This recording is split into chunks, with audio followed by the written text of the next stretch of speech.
నాకు ఎప్పుడైతే క్యాన్సర్ వచ్చిందో ఆహారము తినడానికి అసలు ఉండేది కాదు. ఏదన్నా అన్నం తింటున్నా అది రక్తంలో బయటకు వస్తూ ఉండేది. నాకు ఇష్టమైన కూర వేడివేడి అన్నంలో కలిపితే ఆ బాక్స్ని ముక్కు దగ్గర పెట్టుకుని ఆకలి తెచ్చుకున్న రోజులు నాకు ఇంకా జ్ఞాపకం ఉన్నాయి. నా ఉమ్ముని అరగంట సేపు నా నోట్లో ఉంచుకొని అది నీళ్ళలాగా తాగితే అది కూడా రక్తంలో బయటకు వచ్చేది. ఎవ్వరూ నాకు ఆహారం పెట్టేవారు కాదు. మా తల్లిగారిని అడిగాను, అమ్మ నాకు చాలా విపరీతమైన ఆకలేస్తుంది అని. అంటే మా తల్లి అన్నారు కదా, నువ్వు ప్రభుని అడిగయ్యా, ప్రభువే నిన్ను పోషిస్తాడు.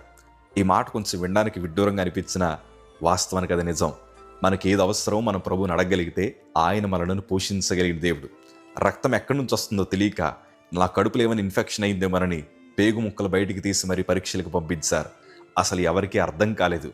కానీ నేను అంటాను, ఆయన ఏ సమయాన్ని పోషించాలనుకున్నాడో ఖచ్చితంగా సమయానికి పోషిస్తాడు. కంగారు పడాల్సిన అవసరం లేదు. మనం ప్రభు వైపు ఎదురు చూస్తే చాలు, దేవుని సందులో విజ్ఞాపన చేస్తే చాలు. నేను దేవునికి మొరపెట్టడం ప్రారంభించాను. చక్కటి కృప ఏంటో తెలుసా? ఒకవైపు కీమోథెరపీ జరుగుతున్నా సమృద్ధిగా ఆహారం తినే కృపను దేవుడు దయచేశాడు.